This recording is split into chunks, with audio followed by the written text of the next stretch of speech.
Welcome to BCS, the Chartered Institute for IT. I'm here with Matt Service, the Director of Digital Strategy for Blue Lights Digital. Can you provide a little bit of background information, just how you got into this industry in the first place? Sure. Just for our readers. Yeah, I've been in IT for about 20 years now. I started off in ICL quite a long time ago, and I progressed through the systems integration in and around enterprise. I've done some stints out in Japan with Fujitsu, I've worked with Atos, and then I've done a bit with Apple as well.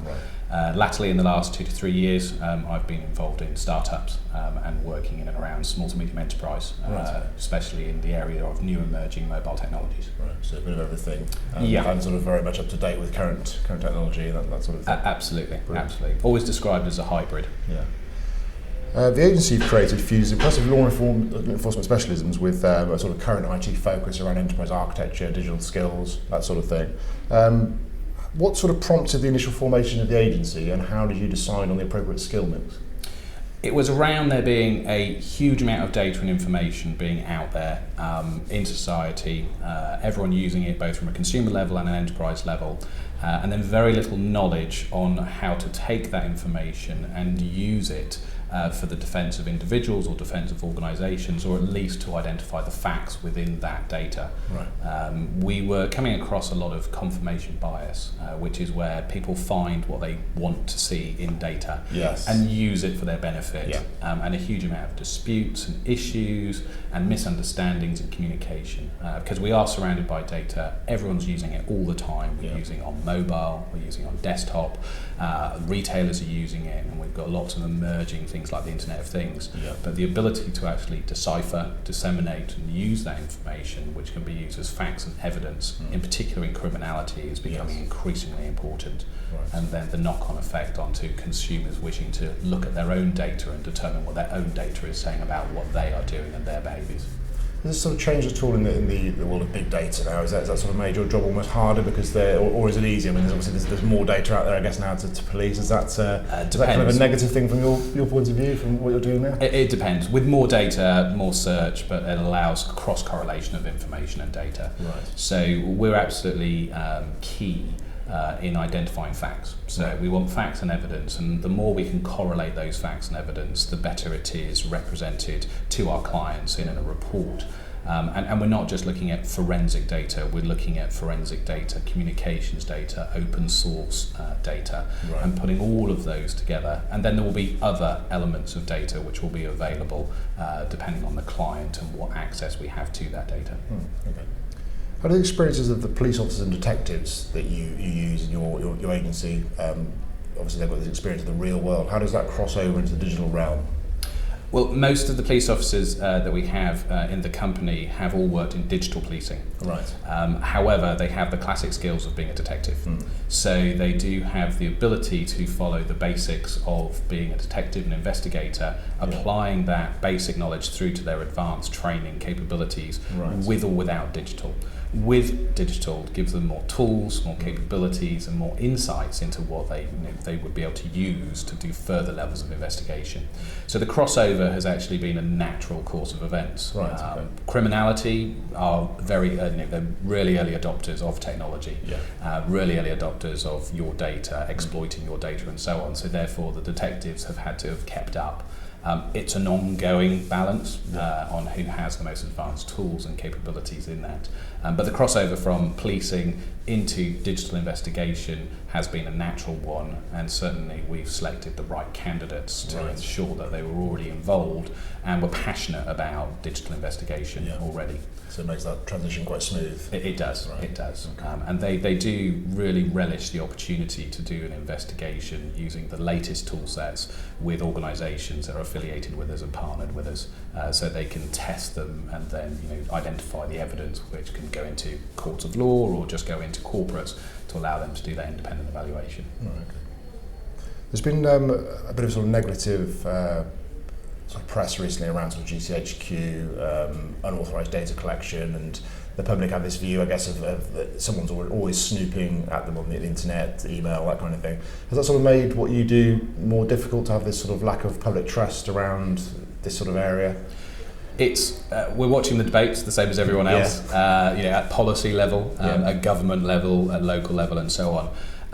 there's an awareness, and it's great that there is a public awareness where there hasn't been in the past. Yes. So where the government and organisations are looking at people's data, of course privacy is incredibly important to all of us, but also is protection, against criminal elements and even worse. Yeah. And certainly in our experience, it has been used for good purposes. Right. So identifying a missing person or identifying somebody who potentially is breaking a policy or a process that they shouldn't be doing, we can get to that point very, very quickly, and we can identify that. So we are absolutely have no interest in snooping, looking at someone's private information. We are looking for the evidence and the facts pertinent to that case. Right. And rather than doing it through legal purposes, we would do it through identifying those facts and evidence to allow those parties involved to resolve that sooner rather than later, through those facts being independently presented between the two different parties.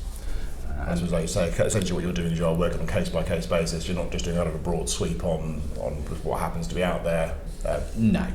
So we have done some work abroad, and the work that we do abroad, again, we're looking at open source investigation. We're not looking at accessing comms data or anything like that. So we will definitely work every time within the framework of the law of that land, of that country, and the policies of that corporate or an individual's view on what we should be doing on their behalf. And we always make sure we work towards the client's aims and goals rather than actually digging and identifying what could be considered private. When you say that new technologies out there, the Internet of Things, that kind of thing, I know you sort of touched on that. Can that sort of help you succeed in the world of like cloud data storage, that kind of thing? I mean, is that a kind of thing that can kind of help or hinder you moving forward? Again, both. Yeah. So if we have the access and the rights to that information and data, it's great. It's a very rich source of evidence, it's a rich source of information and data that we can correlate. However, if we don't have access to it because the information and the data resides abroad or somewhere undeterminable, then yes, that can cause some issues. It's a mixed bag. There's pros and cons, I guess. Absolutely. Cons, I guess, are always in the more sort of data that's out there, the systems that make what you do, I guess, harder in terms of policing. But I guess the other side of that is it kind of does open up various different avenues to get the information you want. It does, and as a company who looks at these processes, and a company who does this investigation on behalf of our clients, we are no longer police officers. We're no longer involved in direct criminality in and around policing. Yeah. So we don't have the rights to access information that we would do in public infrastructure. So the ability to look at the sensors of Internet of Things and different connectivities that may be just out there, in the public, that we could use to correlate information in regards to presence and the likes of, that's not available to us. So that is something that hinders us. So as it becomes more publicly usable, we wouldn't be able to determine an individual was accessing a Wi-Fi in McDonald's, for example, as where policing can. Yes. However, on their devices and so on, should we have their permission, then obviously we would be able to do that. Right. Okay. What do you say are the biggest challenges that you face moving forward in what you do? Encryption. Right. So encryption is advancing. Yeah. We have seen private encryption, point-to-point encryption. We've seen application encryption. So with people using their mobile phones and using their own devices as a private point-to-point communication medium, and then having encryption in their application, encryption of the network, those levels of encryption are becoming incredibly difficult to manage. And the encryption is advancing massively. So we hear about encryption at state level, but that is actually becoming a consumable product now. And certainly we've been working in and around post-quantum encryption, and that is not that far away. So whilst quantum computing is still in academia and being used at the supercomputer level, we are aware of post-quantum computing encryption being available to consumers for an average price. Right. So when we start to get into those layers of encryption, then it becomes incredibly difficult to actually start identifying the evidence and information that's beneath that. And we think that's only going to continue. So I guess you're watching that with a wary eye, really, to see how this is going to develop. Very much so. Very much so.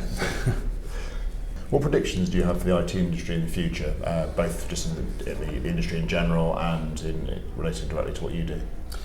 We certainly see more consumerisation, so consumers taking enterprise-grade products and it being consumerized after a very, very short period of time. So something that you would have paid hundreds of dollars for, hundreds of pounds for, suddenly being free and available on an open cloud system. More secure communication, more privacy, more security around people's home Wi-Fi, and quite a lot of corporate-owned policy being spliced with personal policy as employees in particular start to become aware of what employers have access to in regards to their own personal information and data. So as these debates continue at state level, and then we'll go into government level and so on, I think people will be aware of just how much data belongs to them as an individual, and how that might be, one, exploitable by third parties, or two, how they might be able to sell that data back to consumer organisations, and the risks associated with that. So I certainly see a lot more of consumerisation being brought down to a matter of weeks rather than the months and years that exist today. I suppose consumerisation even goes hand in hand with new technology, doesn't it? It's just this stuff's coming out, more consumers are using it, like you said. It's absolutely, and the more users you have, the more advertising you can provide to them, the more you can take their data and reuse that data to predict their retail analytics and so on. So retailers have been onto this for a long time, and they're incredibly good at telling us what we should be buying as opposed to what we are buying. So I suppose in terms of what you do, it's kind of a tricky time moving forward, but also a challenging time as well. Yes, the opportunity is there because people, when they do have issues or concerns with an event that's happened, they do want to be able to get to the facts of what happened, as opposed to hearsay or something that they may or may not have committed to in regards to working with an employer, working with a third party, working with a local council. If it turns into writing letters to each other and going to a legal firm and starting to work on that level, then it starts to get very expensive, and they don't really have the facts in regards to what's happened in regards to the communications and the different pieces of information and data that they've sought with those organisations, and we can just give that to them independently and say, this is what happened on this date at this time, and you will be able to work and communicate with the other party in order to determine a good outcome. BCS have been sort of mulling over this idea of an IT code of conduct across the industry, whether this would be sort of a mandatory thing or a voluntary code. Just something put in place that would be very similar to what currently exists in law, medicine and perhaps engineering, where people can be sort of struck off or have sort of almost like a cross against their name for poor conduct. Can you see something like that being a good idea moving forward? And if so, would this be something you'd kind of welcome if it was a kind of an enforced thing, or should it be more of a voluntary? Personally, I'd welcome it. Right. I think voluntary is, in my opinion, is probably where it will start. But with the amount of data which is available to different organisations, and the Data Protection Act only really dealing with the processing of your own personal data, I think that will start to change, because data does affect our day-to-day lives. So the ability for a third party to cause harassment or issue to you in regards to the use of your data is a fine line between criminality and civil law at this moment in time. So having a code of conduct where the third party has some accountability rather than just a responsibility, I think is key. But that will probably, we'll have to look at a change of policy in the Data Protection Act, and then the other organisations in and around IT would all need to buy into it. So it's complex, it'll take some time, but I think a voluntary code would be a great start. A great start. So still one for the future at this stage? I believe so. Okay, Matt, thank you very much for your time. It's a pleasure.